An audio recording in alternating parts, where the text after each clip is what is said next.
آئے خداوند میں اپنی جان تیری طرف اٹھاتا ہوں، آئے میرے خدا میں نے تجھ پر توکل کیا ہے، مجھے شرمندہ نہ ہونے دے۔ میرے دشمن مجھ پر شادیانہ نہ بجائیں، بلکہ جو تیرے منتظر ہیں ان میں سے کوئی شرمندہ نہ ہوگا، پر جو ناحق بے وفائی کرتے ہیں وہی شرمندہ ہوں گے۔ آئے خداوند اپنی راہیں مجھے دکھا، اپنے راستے مجھے بتا دے، مجھے اپنی سچائی پر چلا اور تعلیم دے، کیونکہ تو میرا نجات دینے والا خدا ہے۔ میں دن بھر تیرا ہی منتظر رہتا ہوں۔ آئے خداوند اپنی رحمتوں اور شفقتوں کو یاد فرما، کیونکہ وہ ازل سے ہیں۔ میری جوانی کی خطاؤں اور میرے گناہوں کو یاد نہ کر۔ آئے خداوند اپنی نیکی کی خاطر اپنی شفقت کے مطابق مجھے یاد فرما۔ خداوند نیک اور راست ہے، اس لیے وہ گنہگاروں کو راہ حق کی تعلیم دے گا، وہ حلیموں کو انصاف کی ہدایت کرے گا، ہاں وہ حلیموں کو اپنی راہ بتائے گا۔ جو خداوند کے عہد اور اس کی شہادتوں کو مانتے ہیں ان کے لیے اس کی سب راہیں شفقت اور سچائی ہیں۔ اے خداوند اپنے نام کی خاطر میری بدکاری معاف کر دے، کیونکہ وہ بڑی ہے۔ وہ کون ہے جو خداوند سے ڈرتا ہے؟ خداوند اس کو اسی راہ کی تعلیم دے گا جو اسے پسند ہے، اس کی جان راحت میں رہے گی اور اس کی نسل زمین کی وارث ہوگی۔ خدا کا شکر آپ سب کے لیے جو کلام زندگی پروگرام دیکھ رہے ہیں، اور میں خدا کا شکر گزار ہوں کہ جو باتیں میں آپ کو سنا رہا ہوں وہ تو میری زندگی کی خوراک ہیں۔ یہ وہ باتیں جن پر میں سوچتا ہوں، جان میں جان آتی ہے، شکر گزاری پیدا ہوتی ہے، حلیمی پیدا ہوتی ہے۔ میرے ساتھ آئے خداوند تیرا یہ سلوک، یہ مہربانیاں میرے ساتھ، اتنے برسوں سے تو نے مجھے سنبھال رکھا ہے۔ آئے خداوند تیرا شکر ہو، تیرا شکر ہے کہ اگر کوئی تیرے پاس آئے تو جو سلوک تو کرتا ہے وہ بہت خوبصورت ہے، بہت پیارا ہے، پیار بھرا ہے۔ مجھے پورا یقین ہے کہ آج آپ کو خداوند کے پیار کا تجربہ ہوگا۔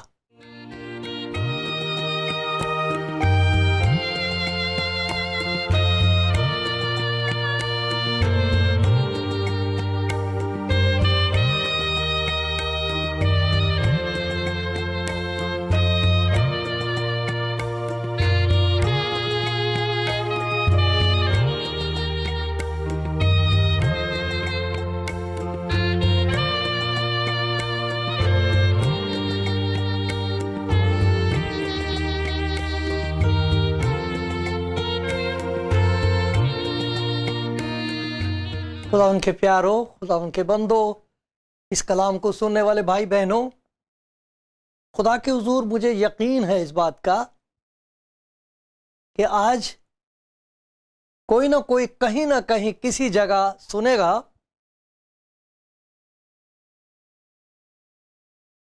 تو اس کے اندر ایک نئی قسم کی امید پیدا ہوگی،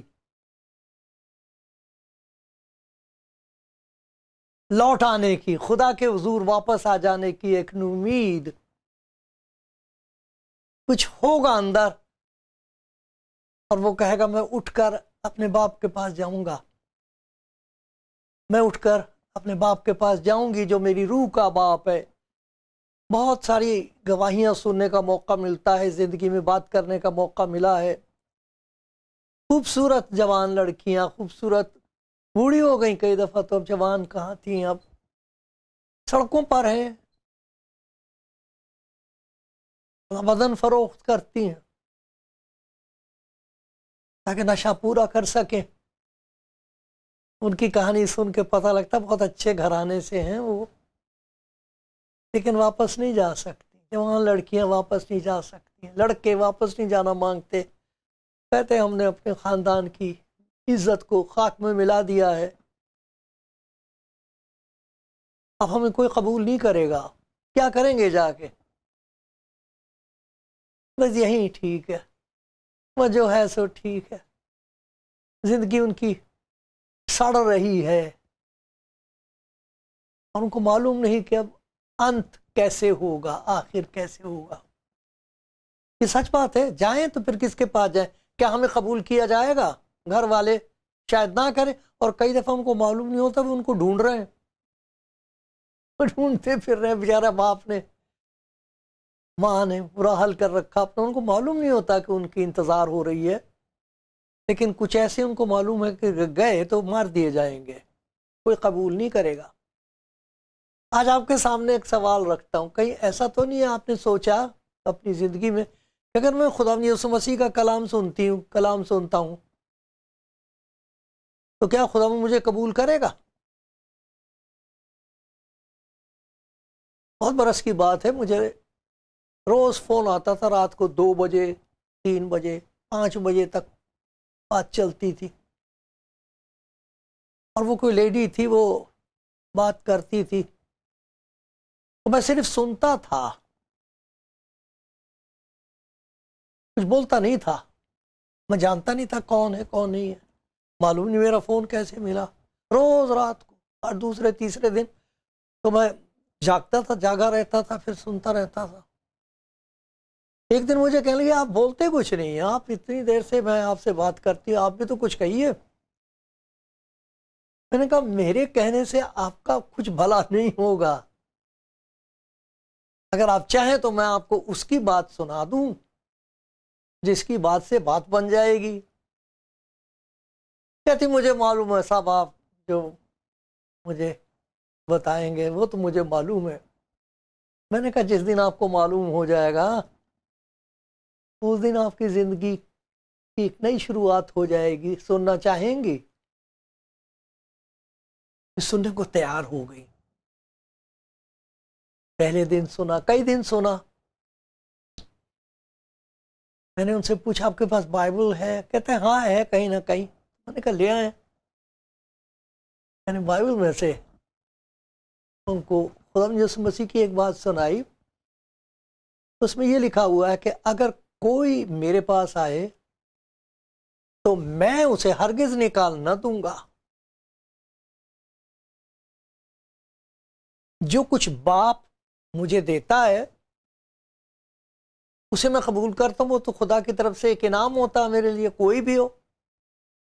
تو باپ نے جسے بھیجا ہے اگر وہ میرے پاس آئے تو میں اسے ہرگز نکال نہیں دوں گا، اس کی نا امیدی نکال دوں گا، اس کی بیماری نکال دوں گا، اس کی گھبراہٹ نکال دوں گا، وہ سب کچھ جو اس کی زندگی پر چھایا ہوا ہے، جس نے قبضہ کر رکھا ہے، اس آتما کو، اس بدروح کو، اس نراشا کو میں نکال دوں گا، اسے نہیں نکالوں گا۔ میں تو گناہ گار کے لیے اپنی جان دینے آیا ہوں۔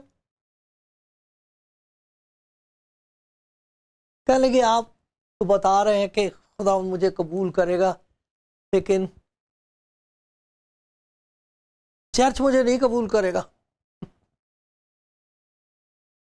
چرچ نہیں قبول کرے گا۔ آپ نے کب پرچار کرنا ہے چرچ میں؟ میں نے بتایا اس ڈیٹ کو میں نے کلام سنانا ہے، انگریزی چرچ تھا۔ اس کے بعد جب میں پھر شام کا وقت تھا، پھر میرے پاس فون آیا، وہی رات کو 12-1 بجے، کل کہ میں نے سنا تھا آپ کو، میں گئی تھی چرچ میں، لیکن مجھے معلوم تھا کوئی مجھے قبول نہیں کرے گا. پھر اس کے بعد نہیں فون آیا. میں خدا کا شکر کرتا ہوں کہ جب میں نے اپنی زندگی خدا یسوع مسیح کے سپرد کی تھی تو چرچ پر ایمان نہیں لایا تھا. میں یہ نہیں کہہ رہا کہ چرچ میں سب لوگ خراب ہیں یا کیا نہیں ہے، نہ ہوتے کوئی نہ کوئی ایسی بات کہہ دیتا جس سے دل پھٹ کے رہ جاتا ہے. کچھ ایسے راست باز لوگ ہوتے ہیں جن کی راست بازی بہت ہی خطرناک ہے دنیا کے لیے. بیچارے کمزوروں کے لیے ان کی راست بازی بہت خطرناک ہے. دکھ بھائی تیرا دو دھاری تلوار کی طرح ہے. لیکن آج میں آپ کے سامنے خدا کے کلام کی یہ بات بتانا مانگتا ہوں، میرے پیارے بھائی، میری پیاری بہن، ایمان ہمیں یسوع مسیح پر لانا ہے. اس کے لوگ ہر جگہ ہیں. اگر آپ اس کے ساتھ تعلق پیدا کر لیں اور اس کے پاس آئیں، تب آپ کو پتہ لگے گا کہ وہ گناہ گاروں کو کس طرح قبول کرتا ہے. وہ کیسے قبول کرتا ہے. پھر آپ کہو گے جو مجھے اس سے کوئی مطلب نہیں، لوگ مجھے کیا کہیں گے کیا نہیں کہیں گے. کیا دے دیں گے لوگ، کیا دے دیں گے؟ کس کے پاس اتنی راست بازی ہے کہ وہ اپنی راست بازی میں سے آپ کو دے دے؟ نہیں. سب محتاج ہے. جب اگر کسی کو سمجھ میں آ جائے، اگر وہ اپنے آپ کو دیکھ لے تو کبھی کسی دوسرے کو برا نہیں کہے گا.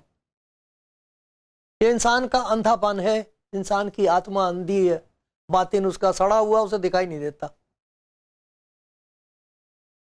لیکن بڑے ادب کے ساتھ خدا کا شکر گزار ہوتے ہوئے اپنی زندگی کو سامنے رکھ کے اور یاد کر کے یہ باتیں میں آپ کے سامنے پیش کر رہا ہوں. میرے پیارے بھائی، میری پیاری بہن، انہیں سنیں آپ. یہ میرا کلام نہیں ہے، خداوند کا ہے. ضرور آپ کی زندگی میں ایک تبدیلی آئے گی اور آپ کا راستہ بدل جائے گا. پھر آپ کو پتہ لگے گا کہ آپ کی زندگی خدا کی نظر میں، یسوع مسیح کی نظر میں کتنی قیمتی ہے. اس نے یہ کہا اگر کوئی میرے پاس ہے، کوئی، اب کوئی تو یہ اتنا بڑا ہے کہ دنیا کا ایک بھی سانس لینے والا کوئی بھی جو سانس لے رہا ہے اس سے باہر نہیں ہے. کوئی انسان اس سے باہر نہیں ہے. اگر کوئی، جیسے وہ یوحنا 3:16 میں کہا خدا نے جہان سے محبت رکھی، ایک بھی خارج نہیں اس سے. اگر آپ اس دنیا میں ہیں تو یہ بات آپ سے کہی جا رہی ہے، یہ محبت آپ کے لیے. اگر کوئی میرے پاس آئے، یہ دعوت سب کے لیے. کوئی میرے پاس آئے، کسی آرگنائزیشن کے پاس نہیں، جماعت کے پاس نہیں. ایمان ہم نے یسوع مسیح پر لانا ہے، انسان پر نہیں، جماعت پر نہیں. جماعت کے وسیلے سے خدا ہمیں برکت دے گا، ضرور دے گا، دیتا ہے. ہر جگہ خدا کا کام ہو رہا ہے، سب کر رہے ہیں، شکر اس کا. لیکن ایمان ہمارا مسیح پر ہے، تاکہ جو کوئی اس پر ایمان لائے ہلاک نہ ہو بلکہ ہمیشہ کی زندگی پائے. خدا نے جان سے ایسی محبت رکھی ہے، اپنے کلام کو بھیجا جو اس کا بیٹا ہے، اسے بیٹا کہا گیا ہے. وہ کلام جو ہمیشہ سے تھا، ہے، رہے گا، اس کی بات کر رہا ہوں میں، جو جسم میں ظاہر ہوا. لیکن جو اس پر ایمان لائے، تاکہ جو اس پر ایمان لائے ہلاک نہ ہو بلکہ ہمیشہ کی زندگی پائے.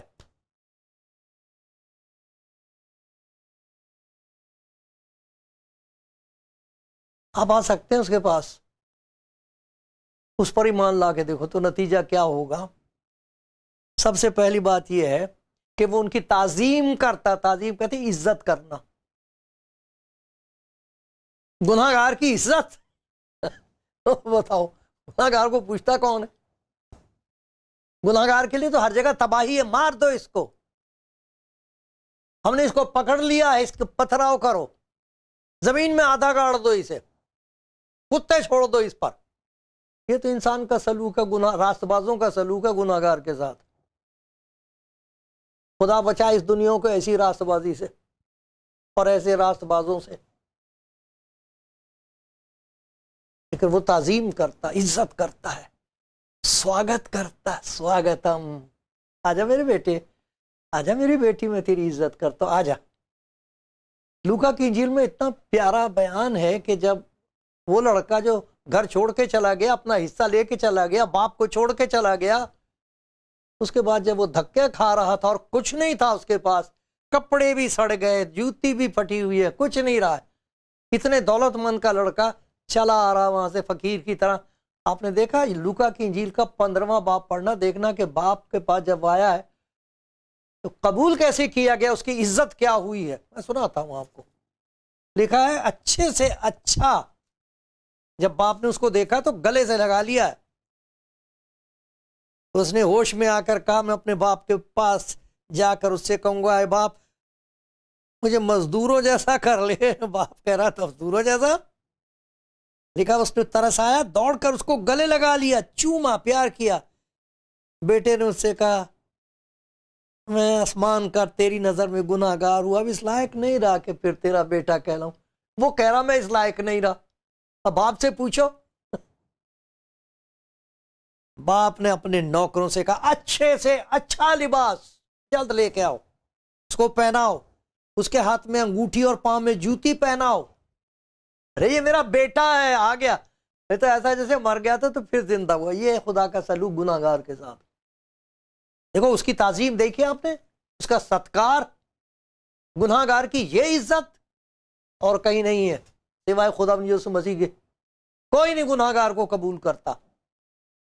وجہ اس کی یہ ہے کہ یہی نہیں کہ وہ گناہ گار کو کہتے تھے کوئی بات نہیں کوئی بات نہیں جو ہو گیا ہو گیا. ارے وہ اس کا گناہ اپنے ذمے لے لیتا ہے. انصاف کرنے والا خدا ہے. گناہ کی سزا تو ہے، گناہ کی مزدوری تو موت ہے، مگر کون لے؟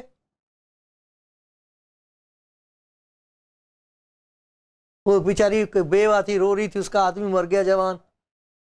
تو دیکھ رہے اسے خوبصورت، کہنے کوئی نہیں جی میں سنبھال لوں گا، ایک بڑا بیچارہ آیا ہمدرد، میں بھی سنبھال لوں گا، کوئی نہیں مجھے دے دو میں اس سے شادی کر لوں گا. کہنے کہ میرا آدمی 2 کروڑ کا قرضہ بھی چھوڑ کے گیا ہے. پھر اٹھ کے چلا گیا. پھر نہیں ترس آیا، اسے خوبصورت دیکھ کے کہہ رہا میں کر لوں گا اس سے شادی. جب پتہ لگا کہ کروڑوں کا قرضہ بھی ہے پھر چلا. خداوند یسوع ایسا نہیں کہتا قرضہ مجھے دو. وہ آپ ہمارے گناہوں کو، میرے گناہوں کو اپنے اوپر لیے ہوئے صلیب پر چڑھ گیا. اس لیے ہی تو وہ آیا تھا، اسی لیے تو وہ مارا گیا. اس کا تو کوئی گناہ نہیں تھا. ایسے قبول کرتا وہ گناہ گار کو، اس کے قرضے سمیت، اس کی سزا سمیت. آجا میری بیٹی سزا بھی تیری میں لے لوں گا، آجا میرے بیٹے. وہ کہتا پہنا اس کو اچھے سے اچھا کپڑا. اس طرح قبول کرتا، تعظیم کرتا گناہ گار کی، پھر اس کی تقدیس کرتا ہے. تقدیس کرنا ہوتا ہے طہارت، صاف کرنا اندر سے. ہم بڑی اچھی بات ہے، نہانا دھونا تو بہت اچھی بات ہے، بہت اچھی بات ہے، ہمیں ہاتھ پیر دھو کے خدا کے گھر میں آنا چاہیے. لیکن وہ اندر کا باطن تو ویسے کا ویسے ہی رہتا ہے، اس پہ تو کوئی اثر نہیں پڑتا. اس کو وہ اپنے کلام سے دھوتا ہے. یوحنا کی انجیل میں اپنے شاگردوں سے کہا تم اس کلام کے سبب سے جو میں نے تم سے کیا ہے پاک ہو. خدا کا کلام آنے دو اپنے اندر، وہ دکھا دے گا کہاں گندگی ہے، کہاں جھوٹ ہے، کہاں کدورت ہے، جدائی ہے، نفرت ہے دوسرے کے لیے، گھمنڈ ہے. وہ سب دکھا دے گا. کلام یسوع مسیح کا اندر آئے گا نا تو اندر جیسے روشنی ہو جاتی، یہ کیا یہ کیا یہ کیا، مجھے نہیں پتا تھا یہ سب کیا ہے. وہ کہتا اب اس کو دھو دیتا ہوں، مجھے دے دے. میں ہی وہ ہوں جو اپنے نام کی خاطر تیرے گناہوں کو مٹاتا ہوں اور میں تیری خطاؤں کو یاد نہیں رکھوں گا. اب تو صاف ہے. تقدیس کرتا ہے. قدوس قدوس قدوس، پوتر پوتر پوتر ہے وہ. اس کے پاس جب آئے گا گناہ گار تو اسے بھی پاک کرتا وہ، اس کلام کے سبب سے جو میں نے تم سے کیا ہے. اور کون سا کلام ہے جس کے اندر یہ تاثیر ہے کہ گناہ گار اندر سے صاف ہونا شروع ہو جائے، اسے نفرت ہو جائے ان چیزوں سے جن سے خدا کو نفرت ہے. زبردستی نہیں، ڈر کی وجہ سے نہیں، لالچ کی وجہ سے نہیں، طبیعت کی تبدیلی کی وجہ سے. طبیعت بدل جاتی ہے، سیرت بدل جاتی ہے. اس طرح قبول کرتا ہے، تعظیم کرتا ہے، ان کی زندگی کی تقدیس کرتا ہے، پھر ان کی تربیت کرتا ہے، تعلیم و تربیت کرتا ہے، سکھانا شروع کرتا ہے. آدمی کیا سکھا سکتا ہمیں؟ شاگردوں کو یسوع مسیح کے بارے میں کس نے بتایا وہ کون تھا؟ وہ تو ان کے ساتھ کھاتا پیتا تھا، وہ تو چاہتا تھا کہ سب جانے کہ میں آدمی ہوں، میں انسان ہوں. یسوع مسیح نے بائبل میں کہیں یہ نہیں کہا کہ میں خدا ہوں، لیکن جو اس کو پہچانتے تھے ان سے کبھی کہیں نہیں بائبل میں لکھا کہ میں خدا نہیں ہوں، میری عبادت مت کرو، کہاں لکھا ہے یہ؟ لیکن وہ جو اس کے ساتھ جن کی تقدیس ہو رہی ہوتی تھی، خدا ان پر ظاہر کرتا تھا کہ یہ کون ہے، یہ کون ہے جس نے تمہیں اس محبت سے قبول کر لیا ہے، ارے یہ کون ہے جو تمہیں اندر سے دھو رہا ہے۔ وہ کہتے تھے یہی تو ہے وہ، ہمیں معلوم نہیں تھا، اور ان سے کہتا تھا خاموش رہو۔ ان کی زندگی کی تقدیس کرتا، پھر ان کی تعلیم کرتا۔ دیکھو کیا لکھا ہے، یہی زبور جو میں نے آپ کو پڑھا تھا، دیکھو کون ایسے شاگرد کو قبول کرے گا۔ لکھا ہے یہ 25واں زبور ہے، خداوند نیک اور راست ہے، اس لیے وہ گناہ گاروں کو راہ حق کی تعلیم دے گا۔ ارے گناہ گار کو کوئی تعلیم دینے کے لیے نہیں مانتا، تیار نہیں ہوتا۔ میں سنتا ہوں یہ بڑے بڑے پیارے پیارے گانے والے ہیں، بجانے والے ہیں، ایک کا میں سن رہا تھا، اس کے استاد نے کہہ دیا تھا کہ تیرے بس کا روگ نہیں ہے یہ، تو جانے دے، رہنے دے، ہٹی نہیں وہ۔ کیا کمال کا توڑا اس کو خدا نے دے رکھا تھا، جس نے محنت کر کے اس کو پالش کیا ہے، لیکن استاد نے یہ سمجھ لیا تھا کہ اس لائق نہیں ہے، ہو نہیں سکے گا۔ وہ تعلیم ان کو دیتا ہے کیونکہ وہ نیک ہے۔ ہم اتنے نیک ہو جاتے ہیں، اتنے نیک اور راست ہوتے ہیں کہ گناہ گار کو نزدیک نہیں آنے دیتے، یہ مجھے چھو نہ دے، میں بھرشٹ ہو جاؤں گا، میں ناپاک ہو جاؤں گا۔ ارے یہ تو وہ ہے جسے کوڑی چھو دے تو کوڑ جاتا رہے، اس کی پاکیزگی پر کوئی برا اثر نہیں پڑا کبھی بھی۔ وہ کسی کوڑی کو یوں نہیں کہے گا تو میرے پاس سے دور ہو، تو کوڑی ہے، تجھ پر خدا کی لعنت ہے، کبھی نہیں ایسا اس نے کہا۔ وہ کہتا ان کو راہ حق کی تعلیم خود دیتا ہے۔ زبور 32 دیکھیے، اس کی 8ویں آیت، میں تجھے تعلیم دوں گا، آ تو جا میرے پاس میری بیٹی۔ تجھے لوگ کہہ رہے ہیں کہ تجھے کچھ نہیں آ سکتا، ادھر آ میرے بیٹے، کہتے ہیں تو کچھ نہیں جان سکتا، ارے میں تجھے وہ باتیں بتا دوں گا خداوند یسوع مسیح کے بارے میں کہ لوگ حیران ہو جائیں گے، ہم کو نہیں معلوم تھا کہ مسیح کون ہے، یہ کیسے بھید کھول رہی ہے، اس کو کس نے بتا دیا، یہ تو جانتا کچھ نہیں، تو جاہل ہے۔ ارے خدا سکھاتا ان کو، خدا کے سوا اور کوئی نہیں بتا سکتا کہ مسیح ہے کون۔ میں تجھے تعلیم دوں گا، جس راہ پر تجھے چلنا ہوگا میں تجھے بتاؤں گا، میں تجھے صلاح دوں گا، میری نظر تجھ پر ہوگی، تجھے کوئی بری نظر نہیں لگے گی۔ ارے نظریں اٹھیں گی تیرے خلاف، اتروا کرنا۔ جو اس کے پاس آتے ہیں وہ ان کی تعظیم کرتا ہے، تقدیس کرتا ہے، ان کی تعلیم و تربیت کرتا ہے، ان کی تحفظ کرتا ہے، حفاظت کرتا ہے، بچا کے رکھتا ہے۔ تو مت ڈر کیونکہ میں تیرے ساتھ ہوں، ہراساں نہ ہو، مت گھبرا کیونکہ میں تیرا خدا ہوں، میں تجھے زور بخشوں گا اور اپنی صداقت کے دہنے ہاتھ سے تجھے سنبھالوں گا۔ ارے کس کی ہمت ہے کہ وہ تیری طرف آنکھ اٹھا کے دیکھے، میں نے تجھ سے کام لینا ہے اس دنیا میں۔ تو جن کو وہ بلا لیتا، جو آ جاتے ہیں اس کے پاس، ان کی تعلیم و تربیت کرنی شروع، پھر ان کو تیار کرتا اس کام کے لیے جو خدا نے اسی سے لینا ہے۔ افسیوں کے خط میں ذرا پڑھ کے سناؤں آپ کو میں، افسیوں کا خط 2 باب ہے، اس میں لکھا ہے کہ کوئی فخر نہ کرے جو اس کے پاس آ گیا ہے، نہ اعمال کے سبب سے کوئی فخر، ہم اس کی کاریگری ہیں اور مسیح یسوع میں ان نیک اعمال کے واسطے مخلوق ہوئے ہیں جن کو خدا نے پہلے سے ہمارے کرنے کے لیے تیار کیا۔ ارے خدا اس گناہ گار کو اپنی تمجید کا وسیلہ بنا دیتا ہے، اس کو دیکھ دیکھ کے لوگ خدا کی تمجید کرتے ہیں، جنہیں وہ قبول کرتا تھا نا، کتنی پیاری بات ہے، انہیں قبول کرتا ہے، ان کی تعظیم کرتا ہے، جن کی وہ تعظیم کرتا ہے ان کی تقدیس کرتا ہے، جن کی تقدیس کرتا ہے ان کی تربیت کرتا ہے، ان کا تحفظ کرتا ہے، حفاظت کرتا ہے، ان کو تقویت دیتا تاکہ ان کے ذریعے سے خدا کے وہ کام ہو، وہ نیک کام ہو جو آدمی اپنے آپ نہیں کر سکتا، اپنے آپ کرے گا اپنی نجات کے لیے، اپنی عزت کے لیے، تاکہ تمہارے نیک کاموں کو دیکھ کر تمہارے باپ کی جو آسمان پر تمجید ہو۔ آؤ گے آپ خدا کے پاس؟ آ جاؤ، آ جاؤ۔ اور کوئی جگہ نہیں ہے گناہ گار کے لیے، کوئی جگہ نہیں ہے۔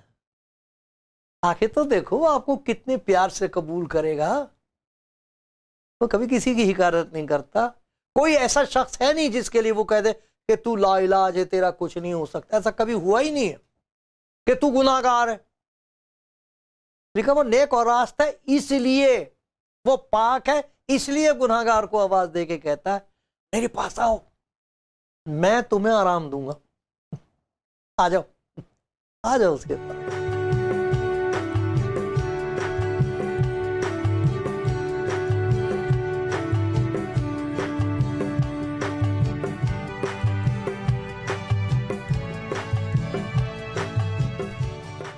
پیارے آسمانی باپ، تیرے پیار کے لیے تیرا شکر ہو۔ میرے کہنے سے کچھ نہیں ہو سکتا، لیکن جب تو کہتا تو ہو جاتا ہے۔ میں نے تیرے حکم سے، تیری مدد سے، تیرے پاک روح کا سہارا لے کر تیرے کلام کی وہ بات پہنچائی ہے جو سچ ہے،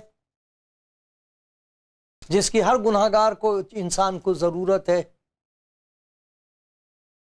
میری فریاد سن کے اگر کوئی سن رہا ہے تو اس کی مدد کر دے کہ وہ بیٹھا نہ رہے، اٹھ جائے، سر جھکا کے تیرے قدموں پہ آ گرے۔ اگر کوئی سن رہا ہے، میری فریاد خدا کے حضور یہی ہے، آ جاؤ اس کے پاس۔ یہ نہ سوچو کہ میرا کیا ہوگا، میں نے کیا کیا ہے، یہ مت سوچو کہ لوگ کیا کہیں گے، نہیں، اس کو نہ سوچیں آپ۔ یہ تو خدا یسوع مسیح کی دعوت ہے، خدا یسوع مسیح خدا کا پیار ہے گناہ گار کے لیے، گناہ گار انسان کے لیے، سب گناہ گار ہیں، سب کے لیے اس کا پیار۔ آوازیں دے رہا ہے وہ، مت ڈر میری بیٹی، میرے بیٹے مت ڈر، تو نہ ڈر کیونکہ میں تیرے ساتھ ہوں، مت ڈر۔ اگرچہ موت کے سائے کی وادی میں سے میرا گزارو تو میں کسی بلا سے نہیں ڈروں گا، کیوں؟ تو میرے ساتھ ہے، وہ ہمیشہ آپ کے ساتھ رہے گا۔ آواز دے رہا ہے میرے پاس آ جا، جہاں ہے وہاں بیٹھی نہ رہے، وہاں بیٹھا مت رہے، آ جا۔ اور کوئی قبول نہیں کرتا گناہ گار کو، کوئی دروازہ ایسا نہیں، سب کہیں گے دھو کے آؤ اپنے آپ کو، تو باہر سے دھو کے آ جائیں گے، کپڑے بدل کے آ جائیں گے، تو اس سے کیا ہوتا؟ کینسر تو اندر ہے، شیطان نے تو اندر سے جکڑ رکھا ہے، اس کا کیا کریں؟ جب وہ ظاہر ہو جائے تو پھر کوئی نہیں پوچھتا۔ لوگ اس لیے پیار کرتے کیونکہ ان کو معلوم نہیں ہے کہ اندر کیا ہے۔ جب پتہ لگ جائے کوئی ساتھ نہیں دیتا۔ یہ صرف خدا یسوع ہے گناہ گاروں کو کہہ رہا، آ، میں تجھے قبول کروں گا، میں تیری تعظیم کروں گا۔ وہ تعظیم کرتا، عزت کرتا گناہ گار کی، ستکار کرتا ہے، آدر ستکار گناہ گار کا، اور پھر ان کی تقدیس کرتا، ان کو پوتر کرتا اندر سے اپنے شبد کے ذریعے سے، پھر ان کو طاقت دیتا ہے کہ وہ کام جو خدا کرانا چاہتا ہے ان کے ذریعے سے وہ کرائے۔ وہ مکتی کے لیے نہیں ہوتے، نجات کے لیے نہیں ہوتے، وہ اس لیے ہوتے ہیں کہ لوگ دیکھ کر حیران ہو کہ یہ وہی ہے۔ ارے ان کے لیے کیا کچھ تیار کر رکھا ہے اس نے اپنے گناہ گار بچوں کے لیے جو اس کے پاس آ جاتے ہیں۔ آ جاؤ، آ جاؤ، ایک دفعہ آ کے تو دیکھو، یہ دعا کر دو، اے خدا یسوع، اور کوئی میرے لیے جگہ نہیں ہے، میں تیرے پاس آ گئی، یار خدا یسوع میں آ گیا، آ گیا، مبارک ہو آپ کو۔ اب دیکھنا کیا ہوگا، اب دیکھنا آپ کے وسیلے سے خدا کتنے بڑے بڑے کام کرے گا۔